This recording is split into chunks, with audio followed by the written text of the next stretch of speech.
Classes में आप सभी प्रतियोगी छात्र एवं छात्राओं का स्वागत है। मैं आरपी अवस्थी आप सभी को नमस्कार करता हूं।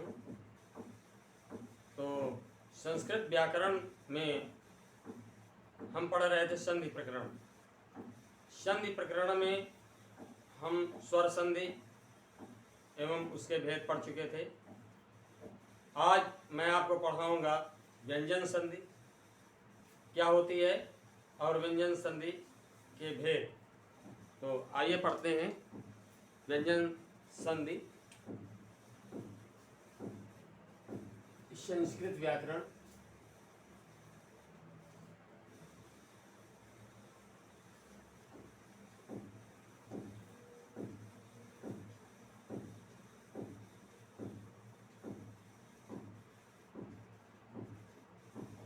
टॉपिक है संधि प्रकरण।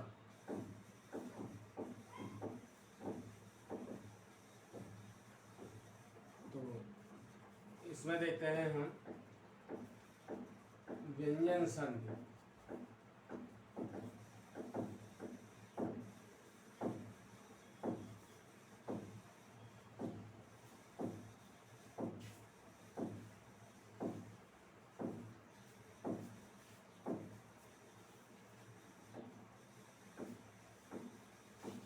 व्यंजन संधि की परिभाषा क्या है, देखिए। जब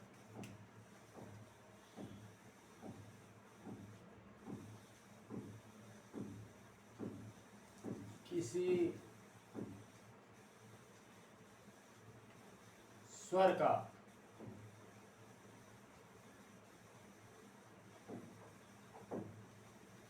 व्यंजन से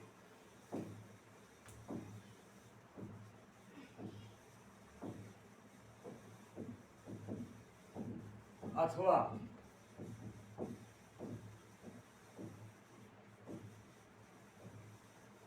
व्यंजन का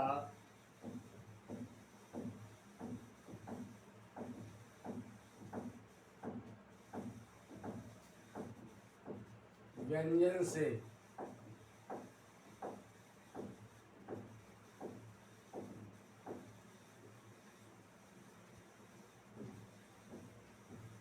मेल होता है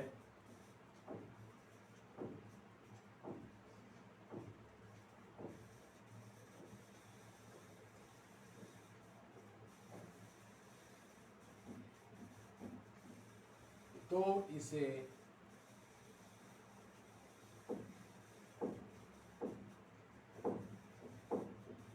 व्यंजन संधि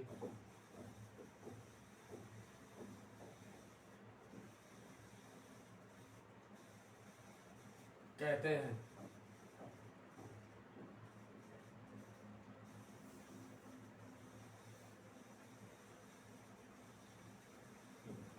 इसे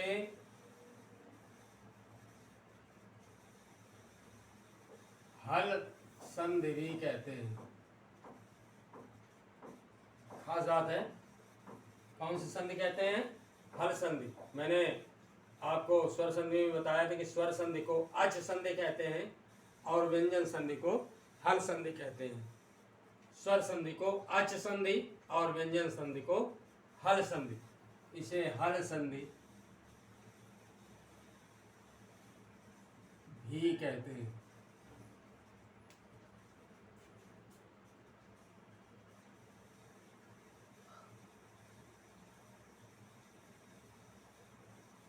तो समझ में आ गया होगा कि जब किसी स्वर का व्यंजन से अथवा व्यंजन का व्यंजन से मेल होता है तो ये व्यंजन संधि कहलाती है और इसे हल संधि भी कहते हैं।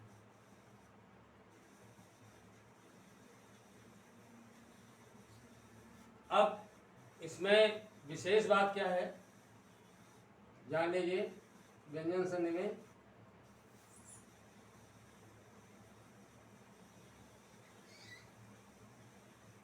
यहाँ मैं लिख देता हूं हल संधि ब्रैकेट में।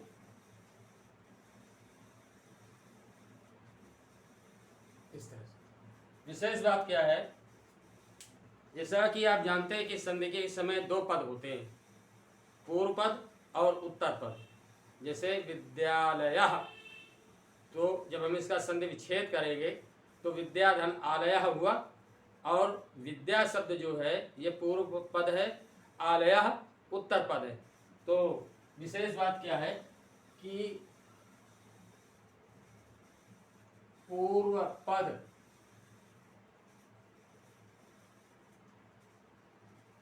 के अंत में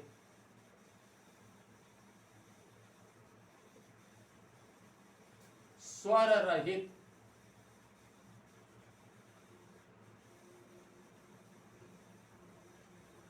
व्यंजन का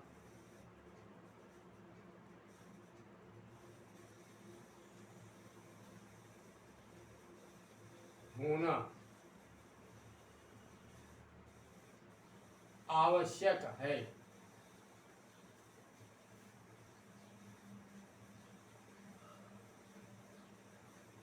यानी कि जो पहला पद है उसके अंत में स्वर रहित व्यंजन का आना आवश्यक। अब स्वर रहित व्यंजन क्या है? जब किसी व्यंजन में हम हलंत लगा देते हैं तो वो स्वर रहित हो जाता है। जैसे का है, मान लीजिए, अब अगर हम इसमें ये हलंत लगा दें तो ये स्वर रहित का हो गया, समझ में आया? इसी तरह से मान लीजिए चा है, तो चा में अगर हम हलंत लगा देते हैं तो ये स्वर रहित चा या स्वर रहित व्यंजन हो गया। तो जब किसी व्यंजन के नीचे हम हलंत लगा देते हैं तो स्वर रहित व्यंजन हो जाता है। समझ में आ गई बात? तो व्यंजन संधि में पूर्व पद में, यानी पूर्व पद के अंत में स्वर रहित व्यंजन का होना आवश्यक है। समझ में आ गई होगी बात? अब व्यंजन संधि के भेद देखते हैं। व्यंजन संधि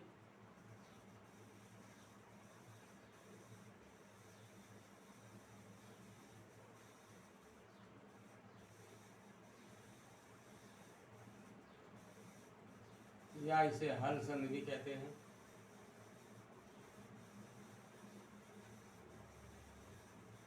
के भेद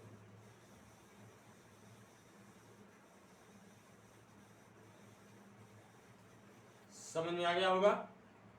तो अब पहला भेद क्या है? पहला नंबर है इश्चुत्व संधि। क्या पढ़ेंगे इसे? इश्चुत्व। अब इसका सूत्र क्या है?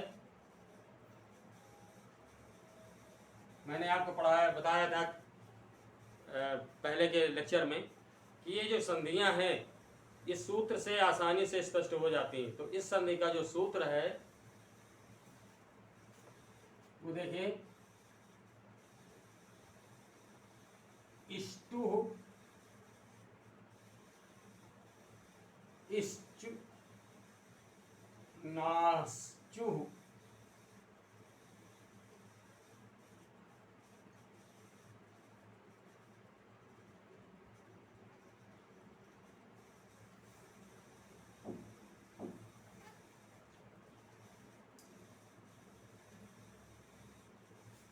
क्या है सूत्र? इश्चु,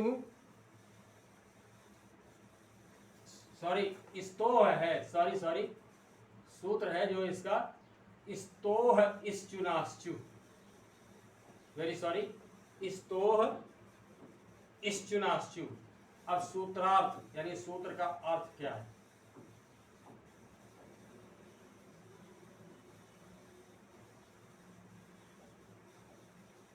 अब आप देख रहे हैं इस्तोह में ये सा जो है वो आधा है। तो अब देखिए इसका अर्थ क्या है? इस्तोह का अर्थ है, इस्तोह का अर्थ है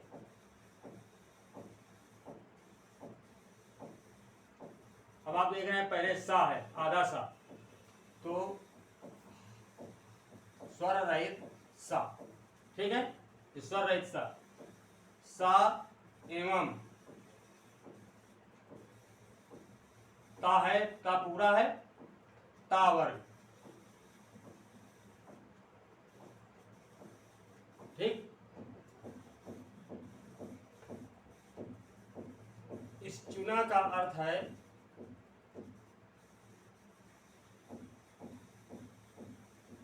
इस चुना का अर्थ है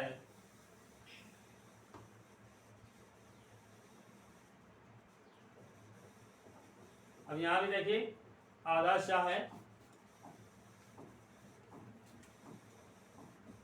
ये, तो हल रहित शा तथा चा वर्ग, वर्ग में पूरे वर्ण आते हैं। जैसे हमने बताया आपको ता वर्ग में ता था दादा ना, और चा वर्ग में चाछा जा जा मिया। अब दो बातें हो गई, इस तो हो गया, इस चुना हो गया। अब बचा हमारा इश्चु। इश्चु का अर्थ है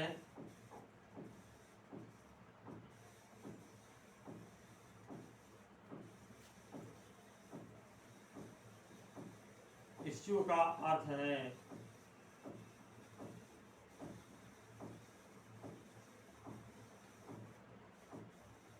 शा तथा चा वर्ग हो जाता है।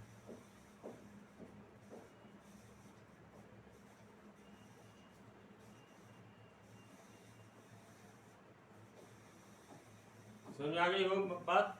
यानी अब नियम देखिए, नियम से और स्पष्ट हो जाएगा। नियम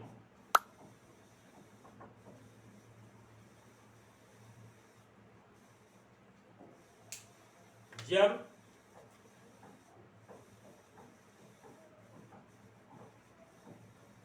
सा या तावर, तावर का मतलब ता था दा धा ना के बाद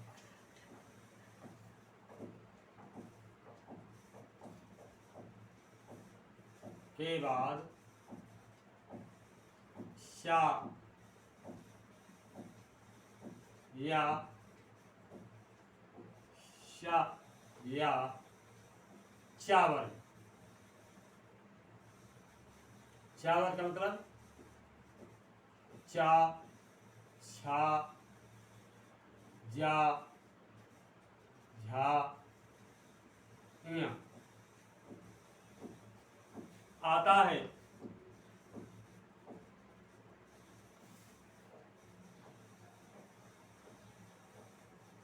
तो मेल के बाद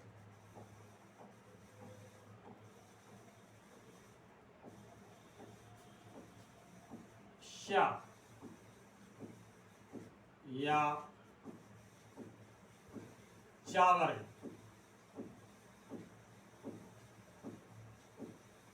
चावर का मतलब वही चा छा जा जाएंगे, चा छा जा झा या हो जाता है।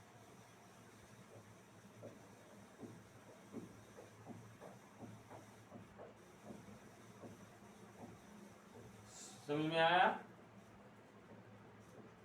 यानी जब शा आएगा तो ये इस शा में बदल जाएगा, और अगर तावर यानी ताथा दादा ना आता है तो क्रमशः चाछा जा यहाँ में बदल जाएगा। ठीक, बड़ा सरल है, समझ में आ गया होगा। यहाँ थोड़ा सा एक चीज और बता दूं कि व्यंजन संधि में थोड़ा ध्यान दे करके पढ़ने की आवश्यकता है। मोटे शब्दों में कहूँ तो अटैची वाली बुद्धि लगाने की जरूरत है।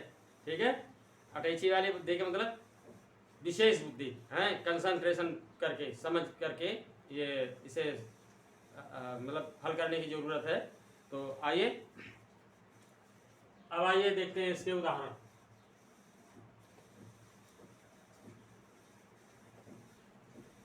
नोट कर लीजिए।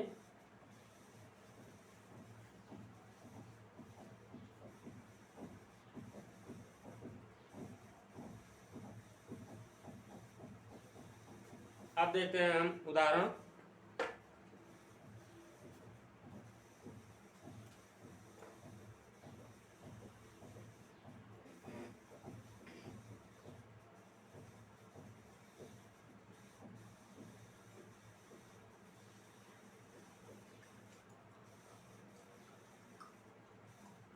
हरीश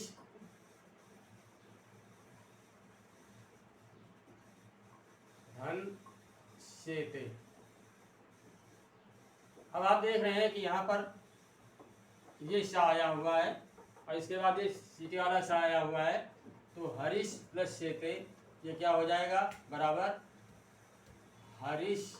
अब ये इसी आधा सा में बदल जाएगा, हरीश शेते, हरीश शेते। समझ आ गया होगा। इसी तरह से दूसरा उदाहरण देखिए, शद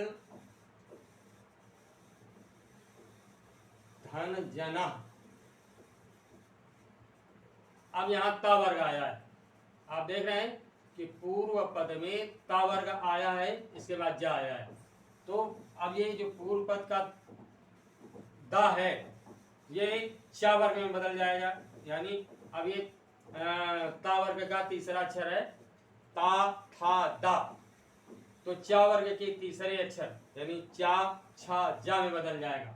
अब ये आप देख रहे हैं स्वर रहित है, तो जो जा आएगा वो भी स्वर रहित होगा, बराबर हो जाएगा सज्जना।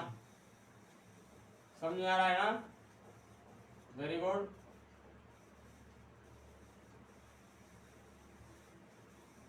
समझ आया। आपने देखा कि ये ता वर्ग का तीसरा अक्षर था तो चा वर्ग के तीसरे अक्षर में बदल गया, तीसरे वर्ण में बदल गया, ठीक है। अब आगे आइए, इसी तरह से एक नेक्स्ट उदाहरण देखते हैं। मद धन जया बराबर मज्जया।